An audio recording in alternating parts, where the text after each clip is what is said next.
Stillwater Cove, Alabama, late August. A woman stands at the end of a dock watching the sunset bleed into the water. My name is Maya Pierce, and I starved myself for 8 years to buy this silence. But the heavy thud of boots behind me shattered it all.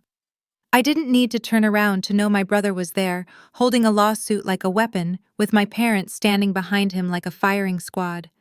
They came to take the only thing I ever owned. They expected me to break. They had no idea I was ready to burn their whole world down. Join me as I tell you how I fought back. Like, share, comment, and subscribe to our channel. We always appreciate the time you spent here with us. The night my younger brother served me with papers for the house I bought with my own money, I didn't scream. I smiled, and that scared him more. I was standing on the end of the dock at Stillwater Cove, the humidity of the American South clinging to my skin, listening to the water lap against the pilings.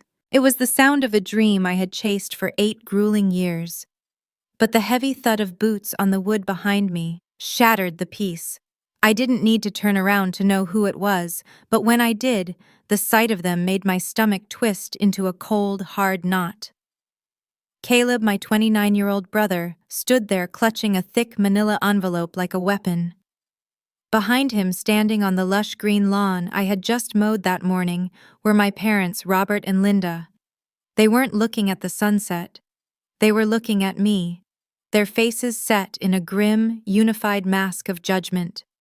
They stood there like a jury that had already reached a verdict before the trial had even begun. Caleb stepped forward, his chest puffed out with that familiar, unearned confidence that had suffocated me my entire childhood. He shoved the envelope toward me. "You know this place was always meant to be mine, Maya," he said, his voice dripping with venom.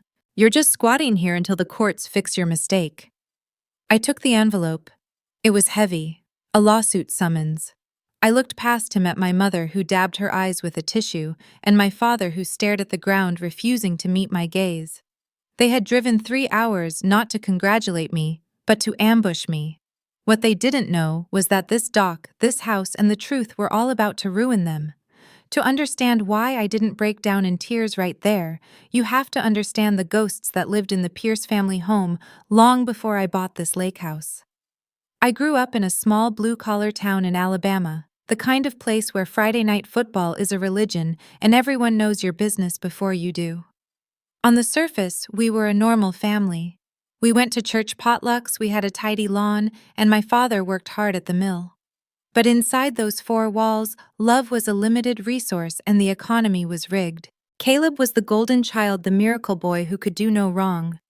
If he broke a window, it was an accident. If he failed a test, the teacher was unfair. Trophies for participation lined the mantel, shrinking the space available for anything else. I was the eldest, but I was treated like a tenant who was behind on rent. My grades, my part-time jobs, my desperate attempts to be seen, they were either ignored or treated as threats to Caleb's fragile ego. I remember the exact moment the cord between us finally frayed. I was 17, buzzing with adrenaline because I had just landed a partial scholarship to the state university. It was my ticket out. I rushed into the kitchen, waving the acceptance letter, breathless. Caleb, 14 at the time and failing math, didn't even look up from his video game. He just snorted and said, "Whatever, you're such a nerd, you'll probably drop out in a semester anyway." I waited for my parents to correct him, to defend me. Instead, my mother just kept stirring the gravy. Later that night, I passed by my parents' bedroom door and heard my father's low, rumbling voice. "We can't spare anything for her tuition, Linda. We have to save the real money for Caleb. He's going to need a safety net. She'll figure something out. She always does." I stood in the hallway, feeling like a ghost in my own house. Furious, invisible, and disposable. That was the night I stopped looking for their approval and started plotting my escape. I left the week after graduation. I moved to the city, taking a job as a junior data analyst and working my way up to operations manager at a logistics tech company. For 8 years, I became a machine. My coworkers called me the robot because I never took sick days, never went to happy hour, and picked up every overtime shift available. I lived in a shoebox studio apartment with thrift store furniture and ate instant ramen 5 nights a week. I didn't date. I didn't vacation. I had one focus. On the wall above my secondhand desk, I had a vision board with a single image tacked to the center, a screenshot of a cedar lakehouse on Stillwater Cove. It had a wraparound porch, a private dock, and sunlight hitting the water. It wasn't just a house. It was proof. Proof that I could build a life that didn't depend on their conditional love. It was a symbol of freedom. 2 months ago, I finally crossed the finish line. I had the savings, the salary, and the pre-approval. I found the exact house from my vision board listed for sale. I bought it quietly, signing the papers with a shaking hand, terrifyingly alone, but incredibly proud. I spent the first few weeks just sitting on the floor of the empty living room, listening to the silence. It was mine. Finally feeling secure, I decided to extend an olive branch. I sent a photo to the family group chat, a picture of the house with the caption, "Closed last week, my new home on Stillwater Cove." The group chat went dead silent. No congratulations, no well done, no we're proud of you. Just read receipts. I tried to tell myself they were just surprised, but hours later my phone didn't ring with a call from my mother. It buzzed with a notification from YouTube. I tapped the screen, frowning. It was a notification that Caleb was live. I opened the app, and there was my brother sitting in his bedroom, tears streaming down his face, looking into the camera lens with a practiced heartbreak. The title of the stream read, "My Sister Stole My Future." By the time I tapped into that live video, over 1 million strangers already thought I was a thief. I sat frozen on my thrift store sofa, the blue light of the phone screen bathing my face in a ghostly glow, watching my life get dismantled in real time. Caleb sat in the bedroom we used to share as small children, the one he had claimed solely for himself the moment I left for college. He had a ring light set up, reflecting in his wet eyes, his voice cracking with a theatrical sorrow that I knew he had rehearsed. "She knew," he sobbed into the camera, wiping his nose with the back of his hand. "She knew Nana and Pop always meant for me to have a place on the water. It was the one thing I was holding on to. And she used the family money, the money that was supposed to help us all, and bought $1 million lake house out from under me." He paused for effect, leaning closer to the lens.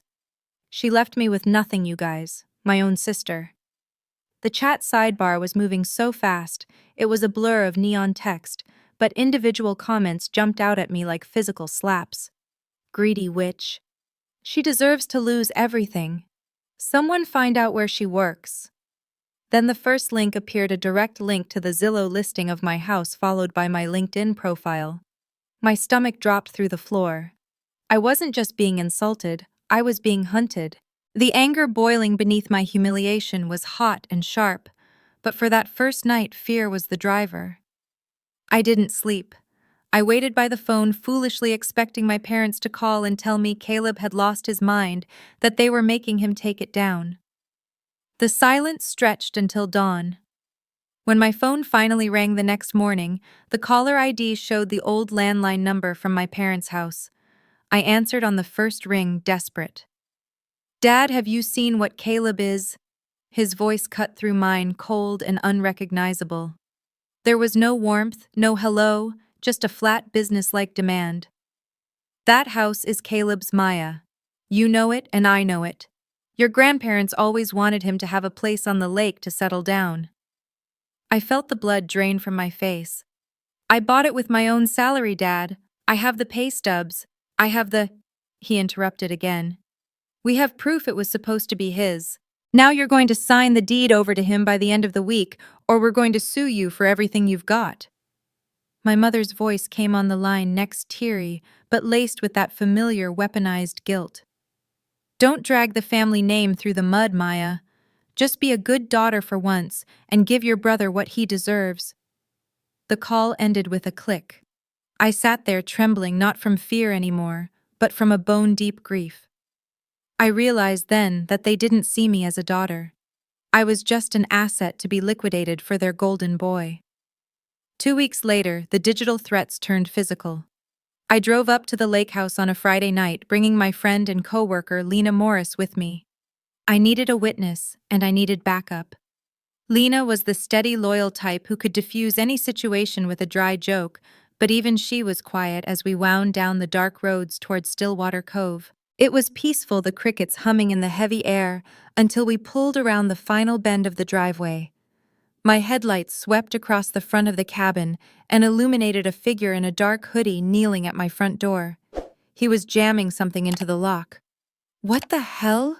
Lena whispered, grabbing the dashboard. The figure jerked his head up, blinded by the beams. It was Caleb. He panicked, scrambling backward and trying to bolt toward the woods, but in his haste he tripped over a heavy duffel bag he'd left on the porch steps. Before I could even open my car door, floodlights from the house next door snapped on. Mrs. Henderson, my elderly neighbor who missed nothing, was already standing on her screened porch phone pressed to her ear. "I've got the sheriff on the line," she yelled, her voice thin but fierce. "Don't you move, son." 2 deputies arrived within 10 minutes. They hauled Caleb up from the dirt, his face a mask of fury and humiliation. When they searched his duffel bag, the intent became sickeningly clear. There was a sleeping bag, 3 bottles of cheap whiskey, and a stack of printed photos of my house. Across every single picture, scrawled in thick, aggressive red marker, was the word, "mine." Maya's stomach turned over. This wasn't just greed. It was obsession. The deputy turned to me, his notepad out. "Do you want to press charges, ma'am?" I looked at Caleb. He was glaring at me, waiting for me to fold, expecting the sister who always stepped aside. I made a choice. "I want a full report written up," I said, my voice steady. "I want photos of the evidence, and I want a criminal trespass warning issued. If he steps foot here again, arrest him." I didn't send him to jail that night. I needed him to think he still had a chance, so he would get sloppy. Later, sitting on the porch with Lena, watching the police cruiser lights fade into the distance, I realized this was no longer a family squabble. It was a war. Lena tapped her phone and turned the screen toward me. It was a DM from an old college friend of hers. "If your family is trying to steal your house," Lena read, "you're going to need a shark. I know someone." I looked out at the black water of the cove. If they wanted a war, they were about to find out exactly who I really was. The lawyer Lena's friend recommended, Danielle Cortez, didn't look like the kind of attorney you hired to draft a will. She looked like the kind you hired to burn a kingdom down. Sitting in her glass-walled office in downtown Atlanta, she projected a terrifying competence, wearing a sharp charcoal suit and a gaze that seemed to peel back the layers of my anxiety. She didn't offer me tea or sympathy. She just laid the criminal trespass report, the screenshots of Caleb's live stream, and the text messages from my father out on her mahogany desk like a poker hand. "They're going to file," she said, her voice devoid of sugarcoating. "And when they do, they're walking into their own funeral, but only if we can prove exactly where the money came from." She leaned forward. "I need you to dig, Maya. If they claim family money bought that house, we need to show the court exactly where the family money actually went." I knew where to start, but it required walking back into the lion's den. I drove to my Aunt Jo and Uncle Marvin's house on the outskirts of my hometown. They were my mother's older sister and brother-in-law, people who had always kept the Pierce family drama at arm's length. When I sat at their kitchen table and explained the lawsuit and Caleb's break-in, Aunt Jo's face crumbled. She exchanged a heavy, knowing look with Uncle Marvin. "I told you, Joe," Marvin muttered. "I told you it would come to this." Without a word, Uncle Marvin left the room and returned with a heavy fireproof lockbox. He set it down with a metallic thud that sounded like a gavel. Inside was the smoking gun I hadn't even known existed. "Your grandparents set up a Pierce Grandchildren Trust," Aunt Jo whispered, her hands shaking. "It was meant to be split 50-50 between you and Caleb when you each turned 25. I felt the air leave the room. I had never seen a dime of trust money. I watched as they pulled out the documents. First, the original trust deed, clear as day, equal shares. Second, a ledger of withdrawals. My vision blurred as I traced the lines with my finger. Tens of thousands of dollars withdrawn over the last decade, all signed by Robert and Linda Pierce as trustees, all funneled into accounts labeled for Caleb. Caleb's first car. Caleb's tuition for the college he dropped out of. Caleb's business ideas. Then came the knife to the heart. There was a document dated 3 years ago, an attempted amendment where my father tried to redirect 100% of the trust to Caleb. Across the bottom in my grandfather's shaky but furious handwriting was the word refused in red ink, notarized and signed. Beneath that were a dozen envelopes addressed to me. Letters with checks inside from my grandparents, all marked returned to sender by my father. They hadn't just favored him, they had systematically stolen my future to fund his failures. I brought the box to Danielle the next morning. She scanned the documents with the precision of a predator sensing blood. She built a chronological timeline on her whiteboard that was damning the trust creation, the siphoning of funds, the refused amendment, and my own independent financial records, showing I had bought the lakehouse with every cent of my own earnings. "We aren't just defending you," Danielle said, capping her marker with a definitive click. "We're counterclaiming. Abuse of process, breach of fiduciary duty, emotional distress, and defamation." She looked at the live stream screenshots. "By the time we're done, they'll wish they'd never learned how to use the internet." The war intensified before it got better. A week later, my parents and Caleb filed a quiet title lawsuit claiming my lake house was purchased with family funds morally intended for Caleb. The local newspaper picked up the filing, and small-town gossip turned into front-page drama. Church ladies whispered in the aisles of the grocery store, neighbors picked sides, and Caleb doubled down online, posting cryptic updates about justice coming soon. The humiliation reached my workplace in the city. I was pulled into a meeting with the PR team who had seen the viral videos. They were worried about the brand's reputation and asked politely but firmly if I was actually a thief. I had to lay out my personal financial history to my bosses just to keep my job. I walked out of that meeting feeling trapped between two worlds, my hard-earned career and the toxic gravity of my hometown. But the documentation saved me at work, and it was about to save me in court. The afternoon before the hearing, Danielle called me with the final piece of news. "We drew Judge Meredith Clark," she told me. "She's fair, but she has absolutely zero tolerance for liars." The court date was set for the next morning in the Pierce family's home county, a place where my parents were considered pillars of the community. I drove out to the lake house that evening, the structure now feeling less like a vacation home and more like a fortress. I walked down to the end of the dock as the sun dipped below the tree line, casting long bruised shadows across the water. I thought about the letters in the lockbox I never got to read. I thought about the refused stamp. I looked at the dark water and whispered to the silence, "Tomorrow I stop being the girl they step on. Tomorrow they answer to me." Walking into the county courthouse felt less like a legal proceeding and more like stepping into a gladiatorial arena. I wore a simple but sharp navy suit, my hair pulled back tight, my heart pounding a frantic rhythm against my ribs that I refused to let show on my face. On the other side of the aisle, the opposition was waiting. Caleb sat there in a tie that was too bright, nervously scrolling on his phone, looking more like a bored teenager than a plaintiff. Behind him, Robert and Linda Pierce sat like statues carved from self-righteousness, dressed in their Sunday best, wearing masks of injured piety. The gallery was fuller than I expected. Neighbors, church members, and even a few local reporters were scattered in the pews. I could feel their stares pricking the back of my neck, a mix of sympathy and condemnation, but I kept my eyes forward. I wasn't there to be liked. I was there to survive. The plaintiff's case began with a sickening slide into revisionist history. Their lawyer, Gerald Pike, opened with a syrupy speech that painted me as the ungrateful, estranged daughter obsessed with money, while Caleb was the dutiful son who had been promised the lake house as a birthright. When Caleb took the stand, he was fully committed to the performance. He repeated the lie that our grandparents had always meant the property for him, crying crocodile tears about losing his legacy. When asked about the night at the lake house, he didn't flinch. "I just went to check on the place," he said, his voice trembling. "It was supposed to be mine. I didn't break in." My parents followed, testifying under oath that there was a moral understanding that the trust and any property were for Caleb because he needed the help. They looked the judge in the eye and denied stealing from me, claiming they were just managing resources for the child who needed it most. Then it was Danielle's turn. She didn't shout, she dissected.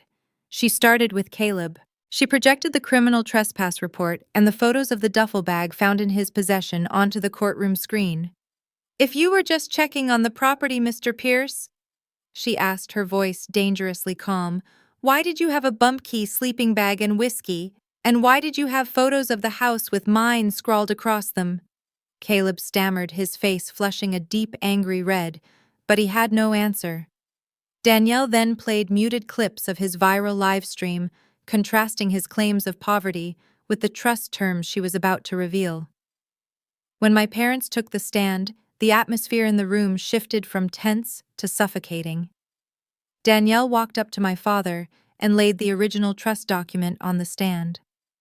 "This document lists Maya Pierce as a 50% beneficiary," she stated. "Is that your signature as trustee?" He muttered a yes. Then came the blow that shattered them. She produced the attempted amendment where they had tried to write me out, the one stamped "refused" in my grandfather's angry red ink. She showed the bank records of the withdrawals funneled to Caleb's accounts. Finally, she held up the stack of undelivered letters containing checks meant for me, the ones my father had marked "Return to Sender." The silence in the courtroom was absolute. Even their supporters in the gallery looked shaken. To seal the coffin, Aunt Jo and Uncle Marvin took the stand, their voices thick with emotion, explaining that they finally stepped forward because Robert and Linda had turned fairness into theft. I testified last. I didn't use legal jargon. I just told the truth. I described growing up as the extra child, the one whose achievements were threats, and whose existence was an inconvenience. I spoke about the 8 years of eating ramen and working overtime, the isolation and the humiliation of seeing my name shredded online by the brother I had once tried to protect. I looked directly at Judge Clark and said, "All I ever wanted was a fair chance. They stole that from me as a teenager. They stole my relationship with my grandparents. They will not steal this house." Judge Clark took her time reviewing the evidence. When she finally spoke, her voice was like iron. She ruled the family's lawsuit frivolous and baseless. She confirmed the title of the lakehouse was mine and mine alone. But she didn't stop there. She found my parents in breach of their fiduciary duty and liable for malicious prosecution. She ordered them to pay sanctions, court costs, my attorney fees, and significant compensatory damages for the emotional and reputational harm caused by the smear campaign. The effect was instantaneous. Caleb's face crumpled as the reality of his failure hit him. Robert looked like the air had been punched out of his lungs, slumping back in his chair. Linda's hands shook uncontrollably in her lap. As the judge exited the chambers, I stood up. I turned to the 3 people who had shared my DNA, but never my life. I spoke with a deadly quiet calm that carried across the silent room. "You chose him every day of my life," I said. "Today I choose myself. From now on, I am not your daughter. I am not your sister. We are done." I didn't wait for a response. I turned and walked out of the courtroom, pushing through the heavy double doors into the bright, blinding sunlight. I felt something inside me snap free, a tether finally cut. I knew the fallout was only beginning, but for the first time in my life, I wasn't afraid of the wreckage. I was free. The headline in the local paper the following Sunday was brief, factual, and devastating. "Family ordered to pay daughter after baseless lakehouse suit." It was the final nail in the coffin of the Pierce family reputation. In a twist of poetic justice, the internet fame Caleb had so desperately chased finally caught up to him, but not in the way he wanted. The clips of his crying livestream, once used to garner sympathy, were now being remixed into memes overlaid with the judge's scathing ruling. He became a punchline. Within a week, the dealership where he worked sales let him go. Apparently, customers didn't want to buy cars from that TikTok guy who lied about his sister. I heard through the grapevine that he moved into a dingy apartment on the south side of town, working gig jobs and seething in a darkness of his own making. As for my parents, the judgment was a financial crater they couldn't climb out of. They were forced to sell the family home, the shrine to Caleb's childhood, at a loss just to cover the court costs, the sanctions, and the damages they owed me. They downsized into a cramped rental complex 3 towns over, far away from the church circles, where they could no longer hide their shame. The community that had once held them up as pillars now viewed them as the people who tried to rob their own child. For the first few weeks, I woke up every morning with a phantom flinch, checking my phone for the next attack, the next smear campaign. But the screen stayed quiet. There were no angry texts, no summons, just routine work emails and memes from Lena.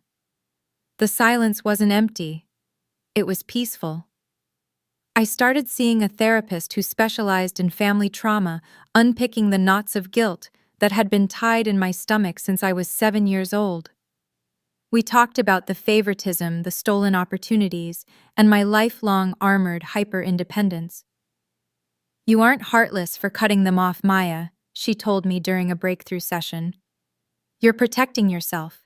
You are allowed to be the protagonist of your own life." Banna.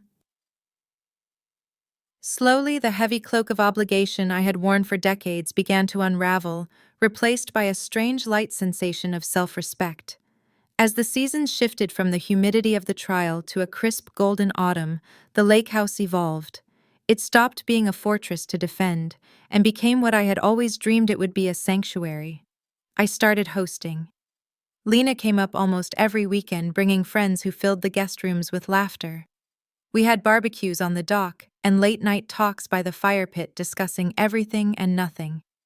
I invited Aunt Jo and Uncle Marvin, who arrived one Saturday with a trunk full of Tupperware and a photo album I had never seen. Over dinner, they told me stories about my grandparents, stories my parents had never shared.